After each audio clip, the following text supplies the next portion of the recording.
আসসালামু আলাইকুম রহমতুল্লাহ।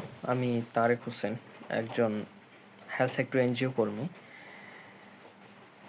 বর্তমান আমি কুতুব আলম ক্যাম্পে একটি ফিল্ড হসপিটালে কর্মরত আছি। সাথে আমি একজন মেডিকেল প্র্যাকটিশনারও। আজকে আমি একটা টপিক নিয়ে আলোচনা করব, সেটা হচ্ছে ভাইরাস জ্বর। এই ভাইরাস জ্বর নিয়ে আলোচনা করার মূল কারণ হচ্ছে বর্তমান ক্যাম্পে এরপরে আমাদের কক্সবাজারে ভাইরাস জ্বরটা নতুন রূপ নিয়ে আগমন ঘটলো এক প্রকার।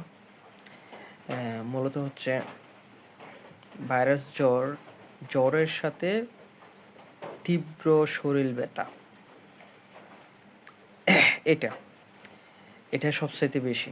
ক্যাম্পে 100 জনের মধ্যে 70-80 জনের প্রায় রোগীর, সেটা শিশু বাচ্চা বলেন, শিশু 5-6-7 বছরের বাচ্চা বলেন, সেটা বড় বলেন, সেটা মুরব্বী বলেন, বয়স্ক বলেন, সেম সেম হয় এদের।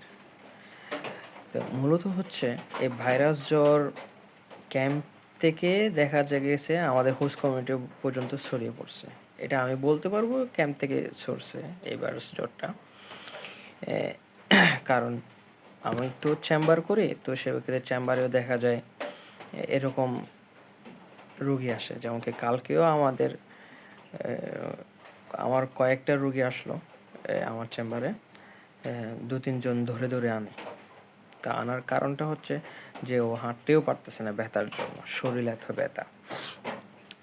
তো ক্যাম্পের কথা বলি আগে। এই ভাইরাস জ্বরটা ক্যাম্পে আসারও কারণ আছে।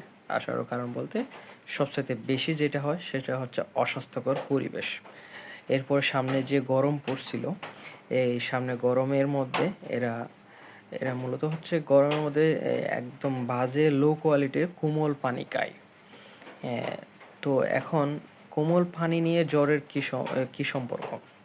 এর একটা সম্পর্ক আছে যে আমরা তীব্র গরমে আমরা একদম ঠান্ডা পানি খাই, বা একদম ঠান্ডা কোমল পানি খাই, বা আইসক্রিম খাই। এরপরে এই আইসক্রিম বা কোমল ঠান্ডা পানি এগুলোর নিয়ে আমাদের শরীর এরপরে জ্বর নিয়ে সম্পর্ক আছে। সেটার মূল কারণটা হচ্ছে আমাদের যখন জ্বর, আমরা যখন ঠান্ডা পানি খাই তখন আমাদের শরীরের টেম্পারেচারটা নিম্ন গতিতে যায়, তখন আমাদের এই ভাইরাসটা ঢুকে। আর ওদের এই পরিবেশে যে ধুলোবালি, ভাইরাসটা আসতে পারে। তো এখন জ্বর হয়েছে, শরীর ব্যথা হয়ে গেছে, তো সে ব্যক্তিতে আমরা সরাসরি একজন ডাক্তারের পরামর্শ নেব। এরপরে ডাক্তারের পরামর্শ অনুযায়ী আমরা চিকিৎসা করব। এরপরে আমাদের যদি জ্বর আর শরীর ব্যথা হয় তাহলে আমরা একটু সেফ জোনে থাকবো। এরপরে সেফ জোনে থাকার পরই এরপরে অন্যদেরকেও আমরা সতর্ক করব যে জ্বর হয়েছে। তো এখন কথা হচ্ছে জ্বর হয়ে গেছে, শরীর ব্যথা হচ্ছে, তো সে জায়গায় আমরা বেশি বেশি স্যালাইন খাবো।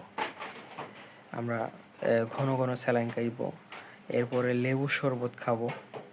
এরপরে আমরা মালটা, আপেল, এরকম ফল ফ্রুট খাবো। এরপরে আমরা শরীরটাকে একটু ব্যায়ামের দিকে, এক্সারসাইজের দিকে রাখবো। কারণ হচ্ছে আমরা যখন একদম স্থির থাকবো শরীরটা আরও ব্যথা জমে যায়। তো দেখা যায় কয়েকজন রুগীকে আমি যখন এরকম থেরাপিটা দিলাম, ব্যায়াম, এরপর এক্সারসাইজের বা ব্যায়ামের থেরাপিটা যখন দিলাম, তখন দেখা যায় ওরকম মানে রুগীগুলো ফিডব্যাক পাইলো যে ভালো মানে খুব অল্প দিনের মধ্যে এটা রিকভার হয়ে গেল, এই ভাইরাস জ্বরটা রিকভার হয়ে গেল। আবার কিছু রুগী রোহিঙ্গা ক্যাম্পে দেখলাম, রোহিঙ্গা ক্যাম্পে তো বিশেষ করে মহিলা রুগী যারা আসে তাদেরকে তো আমরা বললে ওরা করে না, যে ফিজিক্যাল এক্সারসাইজ করেন আপনারা, বা একটু হাঁটেন, একটু চলাফেরা ব্যায়াম করেন, ওদের করেন। তো দেখা যায় ওদের 1 মাসও এই ফিভারটা থেকে গেছে, মানে ফিভার চলে গেছে তবে কিন্তু শরীর ব্যথা থেকে গেছে। তো সে ব্যক্তিতে আমরা কোমল পানি খাবো না। এরপরে আমরা জ্বর, এরপরে শরীর ব্যথা এরকম হয়ে গেলে আমরা অবশ্যই ডাক্তারের পরামর্শ অনুযায়ী চিকিৎসা নেব। এরপরে আমরা শরবত খাবো, শরবত হচ্ছে লেবু শরবত খাবো। এরপরে আমরা স্যালাইন খাবো। এরপরে আমরা ভালো ফল ফ্রুট খাবো। এরপরে আমরা শরীরটাকে এক্সারসাইজে রাখবো। সবচেয়ে বেশি ফল পাইছি যেটা আমি শরীরটাকে আমি এক্সারসাইজে রাখলে। রোগীদের আমি বিশেষ করে এখন বর্তমান তো সবাইকে আমি বলি এরপরে যে আপনার শরীরটা এক্সারসাইজ রাখেন। এক্সারসাইজ মানে ওনাদেরকে আমার শেখানো ব্যায়াম শিখাই দিই। তখন দেখা যায় ওরা খুব খুব তাড়াতাড়ি এটা রিকভার হয়ে যায়।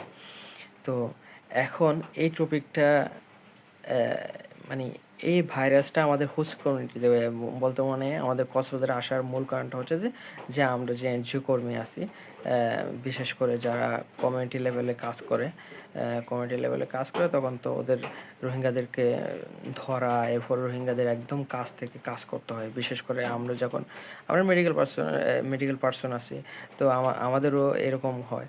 তো মানে একদম কাছ থেকে রোগীদেরকে সেবা দিতে হয়। তো সে প্রেক্ষিতে এটা আমাদের এদিকে আসতেও পারে, ভাইরাস তো আছে। তো এই দিক থেকে আমাদের এনজিও কর্মী থেকে আমাদের হোস্ট কমিটিতে আসার মূল কারণ এটা আমি বলতে পারবো। তো সে প্রেক্ষিতে আমাদের কক্সবাজারবাসীদেরকে বলছে আপনারাও সতর্ক থাকেন। এরপরে জ্বর হলে অবশ্যই আমাদের কক্সবাজার সদর হাসপাতাল আছে, অবশ্যই সদর হাসপাতাল বেস্ট আমাদের। এরপরে লোকাল ডাক্তারও আছে আলহামদুলিল্লাহ। অবশ্যই ডাক্তারের পরামর্শ অনুযায়ী আপনারা চিকিৎসা নেবেন। এরপরে সবচেয়ে বেশি স্যালাইন খাবেন, লেবুর শরবত খাবেন, এরপরে এক্সারসাইজ করবেন, ডাক্তারের পরামর্শ অনুযায়ী চলবেন। আর জ্বর কিন্তু বর্তমান আবার নতুন করে আমরা যেটা দেখলাম সেটা হচ্ছে করোনা আমাদের নতুন করে আবার দেখা দিল। তো সে প্রেক্ষিতে আমরা সতর্ক থাকব। কোনো জ্বর হলে অবশ্যই করোনা টেস্ট করব।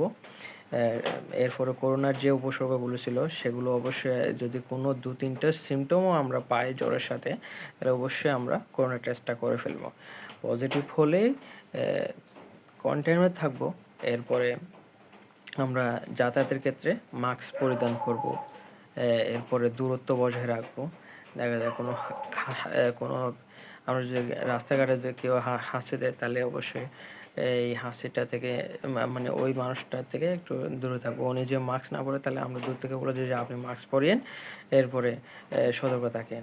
তো এই পর্যন্ত ইনশাল্লাহ আমি দোয়া রইল আপনার যেন সবাই সুস্থ থাকেন। আমার জন্য দোয়া করবেন, আমি যেন সবসময় সুস্থ থাকি। এরপরে আপনাদের সবাই সবসময় যেন নিয়োজিত থাকতে পারি। আসসালামু আলাইকুম রহমতুল্লাহ।